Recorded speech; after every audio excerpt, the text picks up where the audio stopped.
What's going on, everybody? It's Dot Bets. We're checking back in. We got our Valspar Championship on the dot coming at you guys here live on this beautiful Tuesday evening. I got my setup back. I feel like a champion again. So yeah, last week, if you watched the show, I apologize again for the technical difficulties there.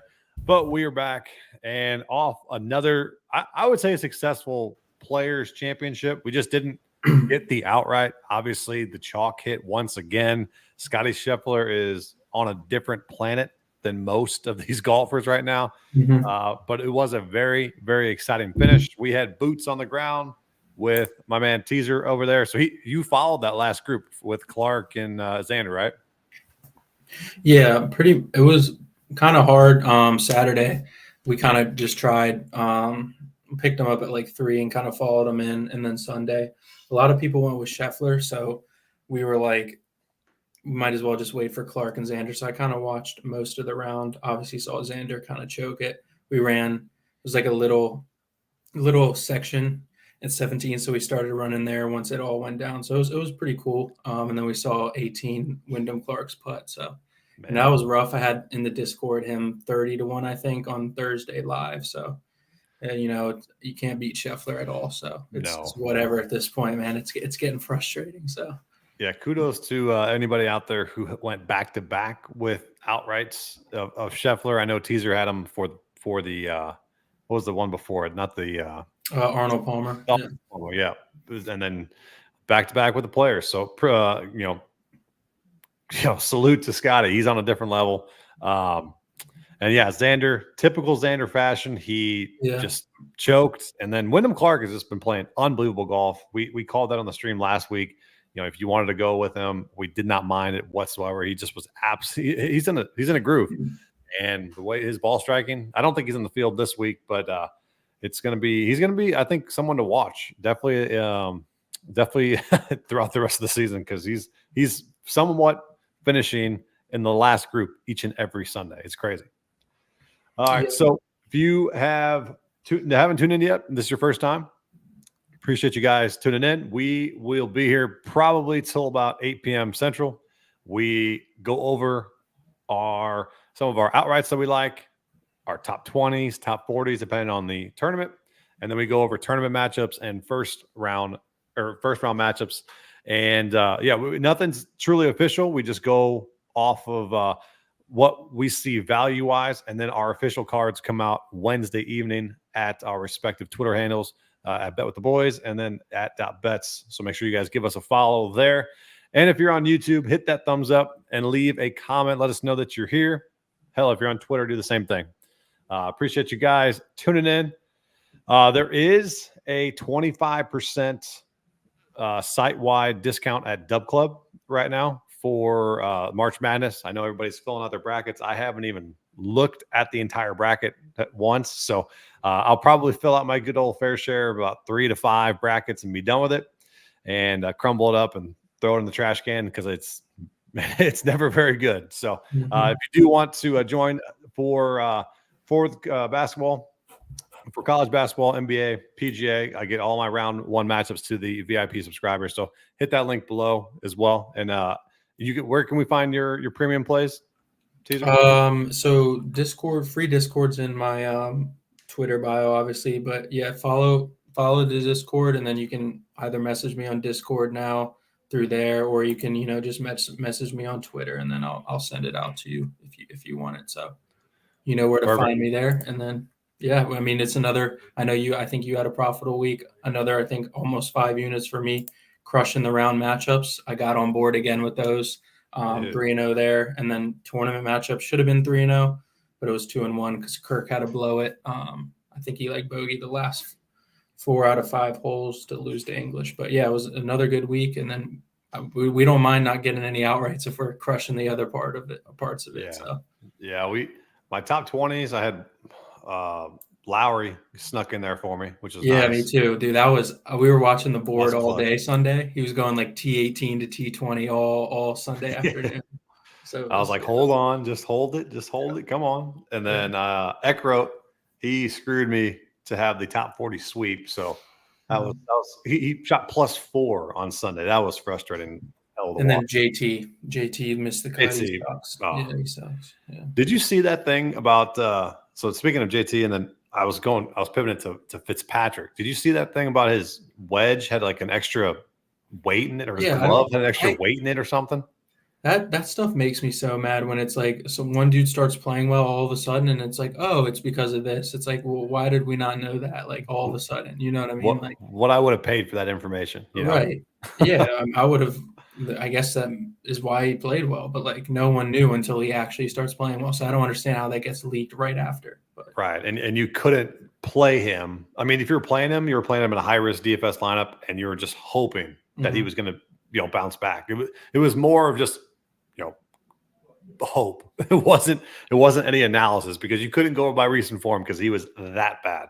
Right. So, all right. So let's get to the Valspar Championship teaser. Let's go over the course itself and what we are looking for in our golfers this week, and what you guys should be scouring PGA stats over and for this week. What do you got? Yeah. So quick overview. Just another tidbit. I'm probably going to go kind of light this week. It's just one of those where it's like a little weaker field, and it's more of one of those courses where we talk again mostly on the Florida Chirp, where it's a tough course. So it's a positional course again, forces a lot of layups. We see that you kind of have to play both ways, draw and fade. You got to kind of work the ball. Shot makers play well here. Hard to gain strokes off the tee because it's a tree-lined fairway most of the holes. Very narrow, and they're difficult to hold as well with fast fairways. So, I mean, the key thing this week is going to be driving accuracy. I think it's the lowest driving accuracy on the PGA Tour. So it's kind of just the survival of the fittest with the driver. Approach is a big key here. Par 5 scoring is where you can kind of gain on the field because there is 5 par 3s, which is you don't really see often, and then scrambling as well. Another tidbit is many approaches come from 175 plus. So we're going to look at mid-iron guys, long iron type guys, 9 players with multiple T20 finishes here. Obviously, everyone knows Sam Burns plays well here. So obviously he's one of them. Our guy, Davis Riley, the one place he plays well. JT, Hadwin, Shank is another sleeper this week. Webb Simpson, Scott Stallings, another guy I'll talk about on stream, and then Hoffman. And then just to highlight a couple guys, Sam Burns. I haven't decided yet if I'm going to be on him this week. I don't know. 5 starts here, 2 wins, a top 5, and then a top 15 as well. So 4 out of 5 top 20s with 2 wins. And the main course comp I found is Colonial CC, where they play in the summer. You kind of see a flip or, a correlation in leaderboards and players who play well at both. And then I just wanted to go out on a limb on one guy this week. I know I didn't tell you who it was, but this is my pick of the week. I'm going to go out on a limb and call him a first-time PGA Tour winner on Monday morning. Oh, I know you're going. And that's Cam Young. Yeah, I was going to be on him. I like it. I'm with him. I'm with you on that. Yeah, so I'm going to start the stream on that. I could be dead wrong. I probably will be.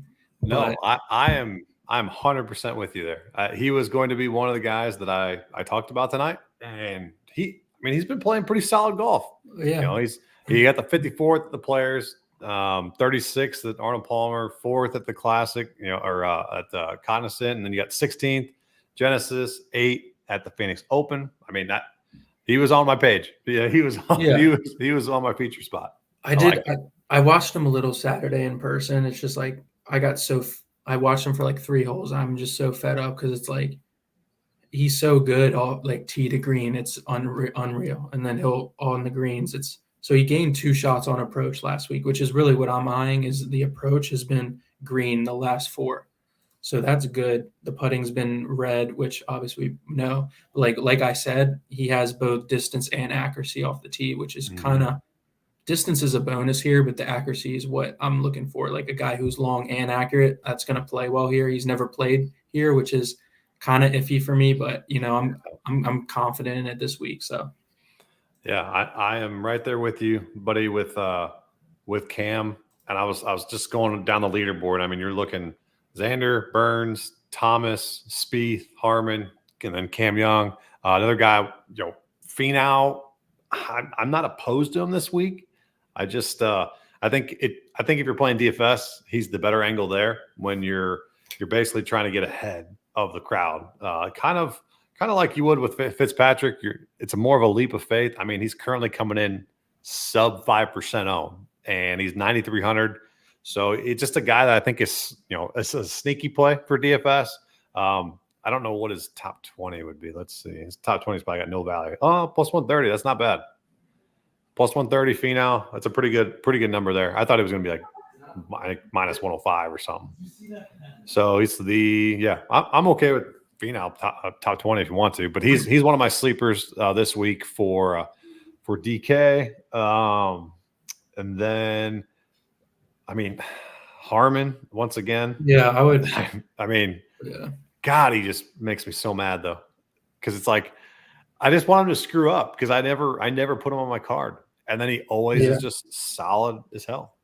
So I had him over Finau last week, and like he didn't do anything Thursday, and then he just went off the last 3 days. I watched him a little on Sunday, but man, that those little things in his pre-shot routine is even slower in real life, I'll tell you. But it's crazy. But I saw one tweet. It was like, get Brian Harmon a therapist because he just kept wiggling. I mean, it's really bad in person, but I mean, he played well. He's approach. He almost gained 3 shots on the field. But yeah, I'm starting to kind of look more at how irons are lately. I feel like that's kind of been more of a thing than course history recently. Also, he does have course history here. I think he has a 5th and 2 missed cuts, which is not the best, but that's personally where I would start at the board. I'm going to not look at Xander, Burns, Thomas, or Spieth. I'm just going to kind of pass up those 4, honestly. You can't get to Xander at 8-1. I'm never going to do that. Burns, I don't think I can get to at 12-1 either. And then JT and Spieth, I'm just not going to touch. So yeah, which is surprising because, I mean, strokes gained approach is probably the top one that you're going off of, right? And JT's 5th, so it's like, I could see.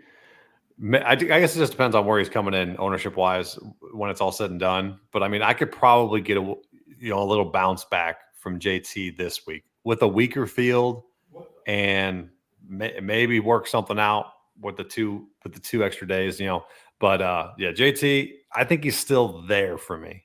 But I gotta do some more digging there. But I'm not opposed to JT this week just because of the Fitzpatrick effect here, where he's been so bad, and then sometimes they, what we always say is kind of go back to somebody, even though he burned us.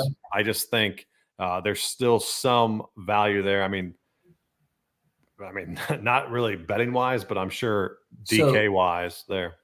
Yeah, this was the issue. So while I am passing on JT, I don't mind like the approach, like you said. He did gain almost 3 strokes last week while missing a cut, but it's off the tee that is negative, which is scary at this course as well, because you do need to put it in the fairway. And he can get. I watched him all last week, first 2 days. He was double bogeying because off the tee he's just hooking it, like every so. That's the one thing with him, but yeah. No, it definitely makes some sense there. Let's see. Let's go. I'm going to keep going down and see who stands out to me. Tournament winners. Nick Taylor. I don't mind him this week. Another guy, another great ball striker. Man, he burned me, I think, round 3. I was like, man, this guy's going to keep rolling. But then we picked him up back in round 4 because we had Taylor over a day. Because it was just one of those days where it just didn't go Taylor's way. Yeah, it was bad. He was in front of the final group. He was and it was like more of not just going back to him. And so I was glad to get some good value there on Taylor, because it was Taylor versus Fitzpatrick, I think, round 3. And I got absolutely boat raced. But good with Taylor going back this week. Bezzy played pretty good last week, and I can get on that 40-1. Bezzy's not terrible. Keith Mitchell off the tee always is in play. I think Doug Gim 45-1 is very very good. He's been playing unbelievable golf. Yeah. It was Doug Gim and Aaron Rye last week that we were like, Yeah. okay, this is going to be chalk galore. If you're playing DFS, go ahead and play him if you want, but you're gonna have similar lineups as a lot of other people unless you pivot off of one of those big guys. So yeah, kudos to anybody who played Gim and Rye and cash there, but I did not get so lucky with that. Let's see, rolling down. Oh, here's a name. You got Daniel Berger coming into 80-1. Dang, He I hasn't didn't played, I don't think, since 2018 here. But Yeah. 80-1. I think more not for an outright, but some top 40 maybe. Top 40 Yeah. action for some Berger there. Billy Ho, 90-1. You got Joel Damon, 90-1. He's been playing some hot golf there. And just looking at some very, very long shots there. I'm not going to go probably any lower than that. Do you see any long shots there? Well, I have 3 names I kind of picked out I'm not really going to go into top 20s tonight because I haven't really kind of dove into it, but I'll give 3 names that I do like. One guy hasn't been playing too well, Keegan Bradley, based off of kind of course history. He does have 2 missed cuts, but he has a second. He should have won that year in 2021. I remember. I think he kind of blew it. One guy good at approach, usually pretty good off the tee. So that's one guy. And then 2 other guys. Well, this guy's strictly based off course history because I think he has 5 missed cuts in a row, and that's Scott Stallings. He's kind of a streaky guy. I think the top 20 is like, where is it at? I'll have to double check, but yeah, he's one guy that's very streaky. I mean, I think over the last 4 years, he's gained 22 strokes gained here. So it's like he does like the place. He kind of does fit the mold for the place, but obviously he's pretty inconsistent, missing 4 cuts in a row. No reason to take him based off recent form, but. And then one other guy, he's been playing decent. T19 last week is Adam Shank. Also has pretty decent course history here. One of those came in second last year. And then, yeah, the winner last year, Taylor Moore, might have to give him a nod as well at 75-1 again. So True. Yeah. Yep. Here's a couple guys just eyeing up based off little course history. I think the main guys for me really is just Cam Young, and then maybe you sprinkle a couple mid to long shots in there this week. So I like it. I like the strategy there. What's the vibe on Minwoo Lee this week? I kind of like him, and only reason is off the tee because his approach has been horrific this week or this year. He's like his last 24 rounds, he's actually lost, over close to a half of a stroke playing from a strokes gained approach. But off the tee, he's top 5 in the field. So right. I feel like he's got enough in the tank, everything, and maybe he figures out his approach game, and then that can surprise everybody. Because I think a lot of people will write him off because of that. So that's another thing when you're playing, DFS, find ways, one I said last week was find ways to not play somebody, but then also find some ways to pivot to some of these guys that maybe are getting lower ownership than what you think should happen. So some value opens up, and then you play them, you get over the field on the field, overweight on the field, and you do well. So I think that's a good spot there for Minwoo to be a little bit under-owned here with his driving ability and accuracy off the tee. Mm-hmm. All right, let's go. Any top 20? You said you weren't going to go top 20s, right? I will say Scott Stallings, I did find it's plus 650, so that could be worth a little sprinkle on that. I mean, I'm not going to put some pizza money on that. Yeah, I'm not going to hope that hell, anybody getting pizza anymore is like paying $50 for it. So right. Yeah, that's crazy value there. I kind of like it. I think he has one top 20 here. Yeah, he actually has 2 in the last 5 years. So like it's not really that bad. It's just like, I mean, I'm sure I mean, Cam Pretty Young inconsistent, but plus 130 is screaming at me for top 20. who, Fino? Cam Young. Oh yeah, that's already locked in. Everyone locked that in already. Harmon plus 110 is not bad. You got Doug Gim plus 190, Bezzy plus 190. Man, you got But Zeno, man, seeing him in live in person, he's actually pretty impressive the way he hits the ball and stuff. I was kind of surprised, but yeah, he's been playing good golf as well too. yeah, he's been crushing it. So those are some. Let me see what his record is here. I just feel like there's a lot of guys that have not played here in the field. That's what Yeah, it's there feeling is. There is a lot of guys. He's got 60. He got 62nd last year or 2 years ago. Yeah, he's been playing good. I will say another sleeper is Victor Perez. Okay. He had All right. T3 at Puerto Rico Open. Doesn't really have the stats there because they don't have it. T16 at Cognizant. So yeah, he's been playing decent. One of those guys that kind of just flies under the radar. Obviously not. I mean, if you do bet golf, like you know him, but he's not a big name guy. He comes from like the European tour most of the time. So yeah, I mean, I kind of like him as well. I think he's like plus 350, top 20. So I think this week is really just. As I say, if you want to go a little bit more conservative with Victor Perez, plus 105 for top 40. Not bad. Joel, Damon plus 110 as well. Another guy we talked about. Let's see. KH Lee plus 150. Pendrith, man, how bad has Pendrith been this year? Horrible. So bad. He was one of those like guys that you could kind of sneak under the radar, but it's just bad this year. You can't play him. Horrible, yeah. Scott Stallings plus 200, top 40. There you go.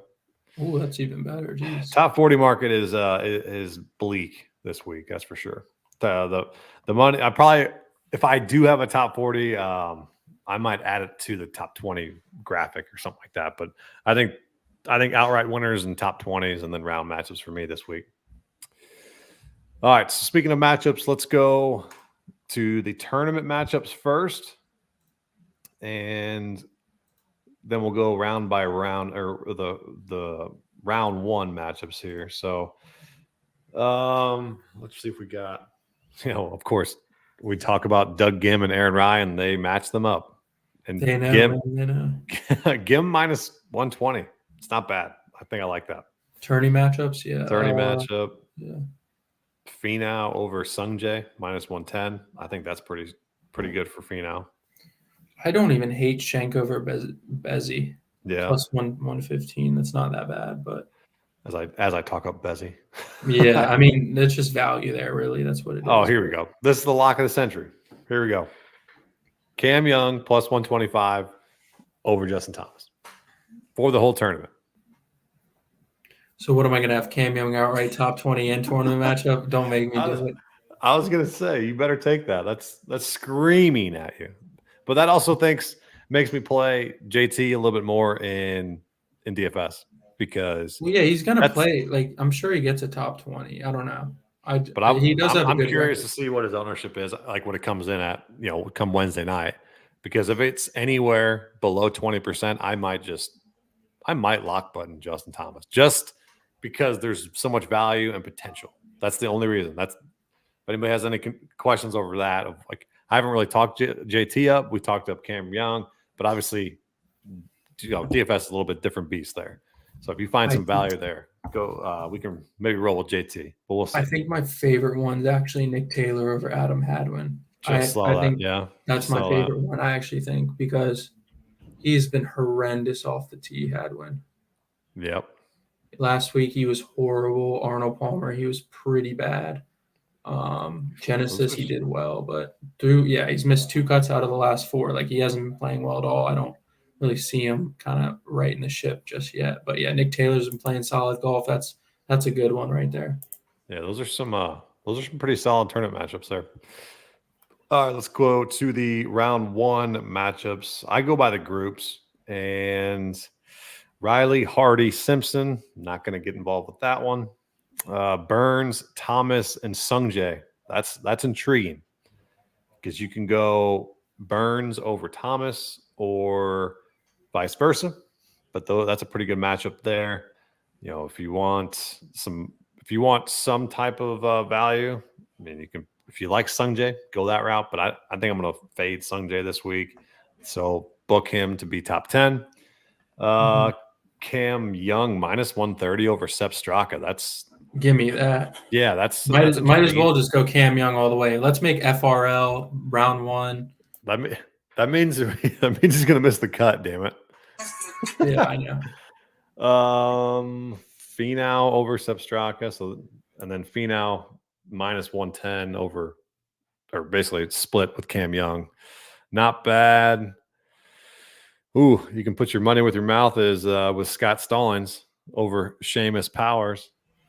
Yeah, I don't really want to do that. I might just take I don't know if I want to get that deep into it, but man, I'm going through some of these and they're. I will say this is, I don't know why I have some bold takes this week, but like I'm sure we'll see Scott. He'll probably go 500 tomorrow or Thursday. We'll see him top 5 first round. Oh, let's go Damon over Pendrith. There you go, minus 135. This is like the one and only time I'll ever talk about Joel Damon on a stream. Yeah. I just don't like just basically watching full swing for the first season. You're like, okay, this guy doesn't take it seriously. But he's been playing pretty damn good golf. So yeah, he really has. Can't fault him for that. Oh man, Minwoo and Doug Gim paired up. Okay, that if I really liked Gim, I would go plus 100 over Minwoo. That's tough. I don't mind that. Yeah. Harmon versus Xander. Not going to touch that unless if you touched anything, you touch Harmon there. Right. Nick Taylor over Jordan Spieth. How about that? Plus 115. Taylor over Jordan Spieth. I don't mind that. Yeah. That's tough. Or Taylor over Keegan Bradley. That might be the best one. Minus 120. Yeah. I don't mind that either. Some pretty good matchups there. What do you think about Billy Ho this week? I don't know. I just don't think he's like playable. I don't know. I thought he would be playable at the Players. Missed the cut by I think 1. Yeah. 2 missed cuts here back from 17 and 18 as well. I don't know. I genuinely don't know with him. He just shows up one week. That's what he does. But I genuinely don't have an idea of. Usually Florida, he's good, but like hasn't been that great. So. All right, we'll wrap the show up. If you have any other questions, let us know. Hit us up on X or Twitter, whatever you call it. But my one and done this week, I think I've already played Cam Young, so I'm gonna go with Sam Burns more than likely for my one and done. Who would you suggest? If you can't go Cam Young. I mean, Burns is a good one. Obviously, I think he's probably gonna be chalk for one and done. I'm sure everyone will be on him. I would say Cam Young. I don't know. Honestly, maybe Brian Harmon. I don't know. He's been playing good, so maybe someone like that. I think it's also a good chance if you haven't played Xander in a weak field. Yeah, that's a good time to throw Xander in if you have the chance to do it. And you might as well, because I just don't know if he's going to compete during. I mean, he's going to be up there with the majors, but he's just not going to win it. Right. Everyone knows that. And I think he even knows that. He's going to be up there, but he's just not going to get it done. He just won't do it. Yep. All right. So we'll get up out of here. We will see you guys next week. I think we have a lackluster tournament next week, though, right? It's like the Texas Open, isn't it? Next week, I believe. I don't know if it's next week, but I think there is a bad one next week. I don't know. Yeah. But yeah, it's like Texas Open, and then you do Valero, and then it's the Masters. So yeah, I think it is next week, actually. Yeah. Yeah. So we'll see. We'll more than likely have a stream because we just like talking golf for 30 minutes or so. And if you do have a comment as you're watching the replay, make sure you guys throw it in the YouTube comments, and I'll be checking it throughout the week. So appreciate you guys tuning in. We'll get up on out of here. And if you guys do feel necessary, click the links below to join for our premium picks. So appreciate you guys tuning in. We'll see you guys next week. Yep.